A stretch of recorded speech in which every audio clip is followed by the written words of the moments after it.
Hey all. So, as we all know, this season has been postponed a full week at this point, but at the same time, this war last Thursday was the first time that we saw Conduit almost entirely working with a real defense that had been planned with the intent to win wars without the opponents having the recoil tree masteries. And so, this to me felt like the first time I was really able to test things. And so I brought my newly ranked 4 Hyperion in and decided to have some fun. And, oh, this was so much fun. Yeah. I mean, just what an absolute beast. I do need to not do that. There are quite a few champions where Hyperion cannot step back into his special one. He really does need to full on intercept. I used to have that cold. I hadn't used Hyperion for years. I'm getting back into it. That's something that I need to lock down. But he can take Magneto basically anywhere that isn't locked off to him with immunities, I think. So then we move on to this Mangog. This is going to be extremely simple.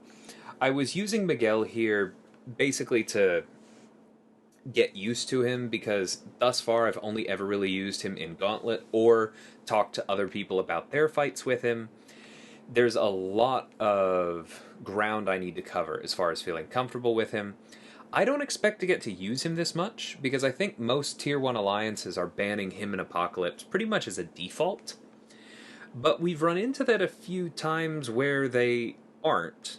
And so, just in case, because I do have one and he is so incredibly strong against this tactic, I did want to make sure that I got in some practice. Like I said, just incredibly strong versus this tactic. The wither you get at the start is purified, but after that, you're good to go. It's not that hard to keep it up. Um, there were definitely a couple times when I tried to dex and ended up blocking, and so that did get in the way of my pauses. But for the most part, you can keep this fight extremely under control. I did, wait, hold on to that power bar, knowing that he was going to go unstoppable and unblockable. I wanted to have it ready to throw into him. Now we have to be a little bit careful because he does have that fury and it can hurt. But that just basically means remembering that Masochism is a thing and not trying to hit him as he, hits into us, purifies a stun, and then goes for a heavy. That's how Miguel might actually be able to die there. Finish the fight in great shape because that stagger healed us a bit at the end, and we take this Masochism. So obviously somebody else already tried something here. This fight is easier than it used to be, but there are still some challenges, and so we're just getting our Miguel reps in because he completely hoses this. This fight obviously used to be more difficult because it would give the opponent an armor up and then do things based on that. Now it just punishes existing armor ups. It makes me feel like Kabam really is trying to make the tech class work as defenders for that. It's going to be difficult as long as Corvus exists, to be blunt, but we'll see what happens. For now, I do think it's kind of interesting that I've seen so many alliances continue to place Man-Thing here, basically out of habit. I think we might even be doing that for the same reason that I just mentioned. Corvus exists, and so it's difficult to place a lot of champions relying on their armor breaks. There are some exceptions, but he really shuts down quite a bit. But Miguel is just completely fine here. I am playing very carefully around strike counter. You'll note I don't have the wither up at any point in this fight, so I'm not stacking a ton of ruptures.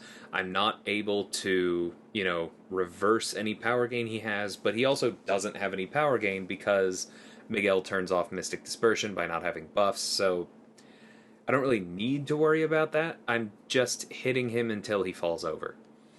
And we have the heal block up, so we don't need to worry about willpower. We don't need to worry about Masochism over time. We don't need to worry about his built-in healing when he throws specials.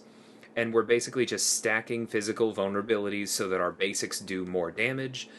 That's actually better than a Fury for Man-Thing, or not than a Fury, but that's better than a lot of kinds of damage amplification for Man-Thing because he does turn off critical damage, but Miguel doesn't need crits to win fights. So moving on to Cable, this one actually allows us to hold on to the Wither, the first out of 3 Miguel fights where it sticks at the start, but this is Spite and Rise to Power. There are placements on this node that are tricky for Miguel. This is not one of them. He just completely shuts this down. We go for the heavy because even when he hits into us, we'll reverse Rise to Power. Things weren't working perfectly there, so I just ended up avoiding it. More than anything else, I really am trying to keep the Wither up, because I do want to build Ruptures into block this time. I also want to make sure that when I do knock him down and intentionally trigger Rise to Power, I am able to reverse it. So here we hit into his block a bunch, actually stack some Ruptures, keep a few of them, but this is where having Spider-Man 2099 at a higher sig would be helpful in holding on to more Ruptures. We'd also, of course, have an increased combat power rate since we have Withers up for this fight. But that's okay. He does everything I need him to do, even in this state.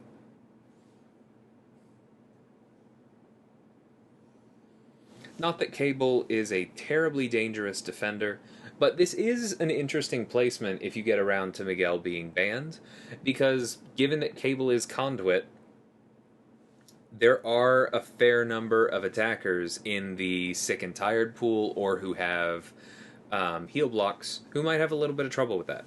So I do think that one's kind of interesting.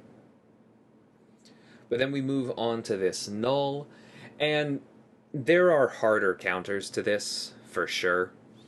But unduped Knull is not the scariest thing in the world, and I have a rank 4 Hyperion. This is my favorite fight I've taken in War in quite some time. So obviously we're going to start with some heavies because there's nothing keeping us from just parry heavying here. We're going to block immediately because I don't want to deal with his special 1. He goes for the heavy. We intentionally push him over 2 bars of power with the special 2. Get in another Fury. Now we're baiting out the special 2. Gotten a lot of practice against that in Battlegrounds. And then I know this is going to finish him. And there we go. Less than 30 seconds for Knull. I am so glad I took Hype up. I really missed my boy. And then we have Miguel against Mojo. Again, this is a placement that I do think is going to have some merit with Spider-Man 2099 banned, which I expect to happen quite a bit. But if he's not, then it's going to look like this. And yeah, there's nothing dangerous here. Mr. Fantastic can take this with him banned. I don't consider that fight all that difficult. I've done it several times. But there is a little bit of finesse to it. I honestly don't think there's a whole lot of finesse to this fight. It's basically what I said in Gauntlet with Miguel versus Mojo. Don't get hit by a special 2. Don't get hit by a special 3. That's the whole thing. Now, Mojo in particular, one thing that I like to do is I like to evade his medium and then parry his first light. That works with a fair number of champions, but it's just something that you want to duel for. See if you can get comfortable with it. It's all a spacing thing, right? It's spacing and cadence. It's not going to work for everyone, but I find it quite simple with Mojo in particular. And it works out really well because dexing the medium gives you the pause, and then parrying the light still gives you the opening. So you basically have 0 tempo loss and still maintain your uptime on your debuff pause. So it's extremely helpful for just keeping everything completely under control and moving forward, which is why this fight is almost over. It's just barely over a minute in, and we're doing great. There. He died before the special 2 actually landed, even though I was technically able to throw it. That fight was a ton of fun. So, yeah, it's going to be interesting to see how Conduit actually is. I do hope all the bugs will have been fixed by next week. It's a bummer that there apparently wasn't more data gathered from,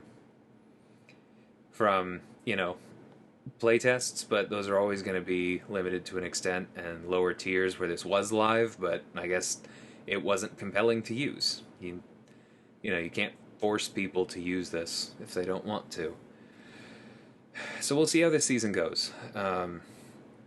Ultimately, I think I'm going to end up thankful in retrospect that this was the season where most of Tier 1 decided not to push because of the whole loyalty store thing, because this is a bit messy. But yeah, that means that we do have some room for being messy, and I'm kind of looking around to messing around with Conduit. A lot of the attackers in the attack pool are quite fun to use, and I'm hoping that even though it's not the super competitive season that I'm looking forward to again at some point, I'm hoping it still ends up being fun. We'll see, but catch you in the next video. Until then, thanks so much for watching, and take care.